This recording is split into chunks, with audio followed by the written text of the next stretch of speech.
still to this day, like my closest friends in the military were from that unit. That like, makes sense. Everything. And again, I don't know if it's because we're all young. It's like our first duty station kind of thing. So you get that camaraderie, or because of what we did, or a mix of both. But yeah, those guys are like my guys still. Like I'd do anything for them. Like they call, like I'm dropping it, whatever, and getting to them. And a lot of us, like we still have that really tight knit, like family community lifestyle.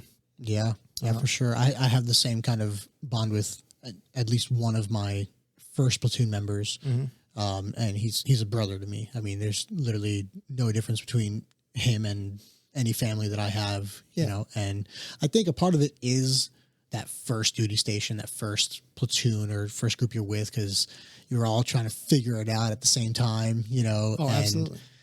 You just get to know them so damn well, you know, and I'm sure probably even more so for you, because you're just, I mean, day in and day out for so many hours of the day. Like, how can you not? Yeah, but I mean, you had like combat experience and stuff, so you get that.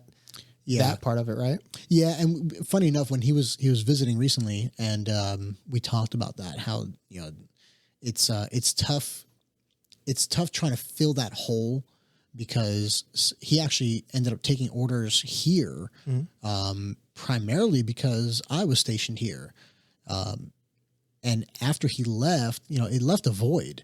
And look, I have great friends in this area, but it's not the same. No. And I think a big part of that is that as close as I can get to any friend that I make in the future, there's something unique about someone that I have risked my literal life with, you know, and have gone through hell and back with, not just the deployment itself, but also dealing with all the family issues that go along with it, you know, like being able to confide in someone through the darkest parts of my life, you know, and that's not easily replaceable, right?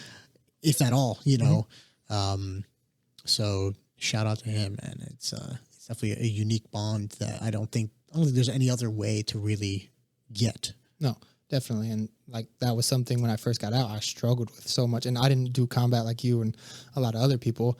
Like obviously I deployed, but in the Navy, if you're not in specific things, you're not going to combat. So I don't have that, but that brotherhood was something I was looking for, because even though you're in the military and you're not deployed, like there's still that risk, right? Like it's still like, hey, I could get deployed, or something could happen even on a ship. Like I think we've seen it. Like there was ships that were attacked, or that we, unfortunately, like the Navy crashed into people, and like the Navy does lose people like on different things. So that risk is there. So for me, when I got out, I got out in 2019. So those first couple of years, man, I struggled trying to figure out like where I fit in, and like having a family, and like, cause my wife was born and raised in California. So when I got out, we tried there for a couple of years, and, yeah, man, that was probably one of the most difficult things, like transition parts. Like I know people struggle with a lot of different things when they get out, but I think that's what pushed me into law enforcement, because I was like, man, like if I'm going to do something, like I want that feeling back. Like I want that feeling of like my brotherhood, like cool, like we're in this together, we have skin in the game kind of thing. Like stakes are high. Yeah, like stakes are high, like you got my back, I got yours kind of thing, because just like normal jobs didn't do it for me. Like I did a bunch of different like odd jobs. Like I was I like cleaned pools for a while when I got out. I was a case manager for like homeless veterans and tried to help them out and like do that aspect. And like, I tried a bunch of different things, and I was like, I got into personal training, all these kind of different things, but I just never felt fulfilled. Right. I think a lot of it was that similar aspect of like, man, like how do I get that brotherhood back? Like, how do I get these people? Because it's different too. Like, again, I love my wife to death, but there's things that I feel like are a burden on her if I would try to like talk to her about my military service, right? Absolutely. And yeah, I mean, I share the same sentiment, because, you know, I'm as close to my wife as I can be to any other human being. I mean, obviously, you know, we see each other in the deepest of depths and the highest of highs, and everywhere in between, day in and day out.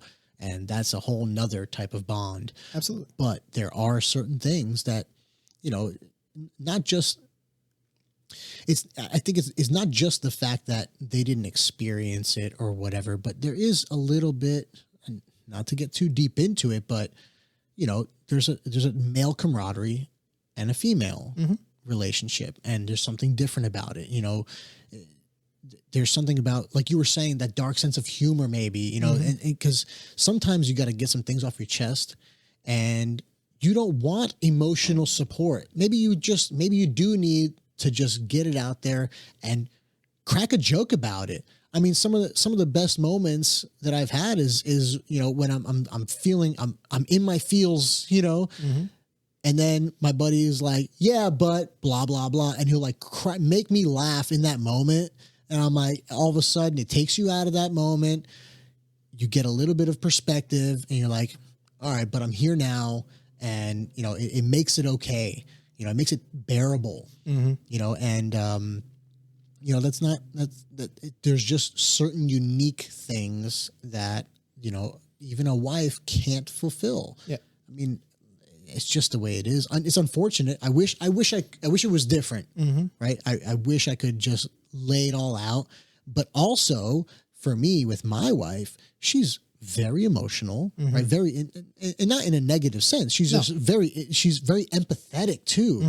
And if I were to lay out everything that's going on in my mind based on what happened in the past, that would be it would probably be more of a burden on her than it is on me. Yeah.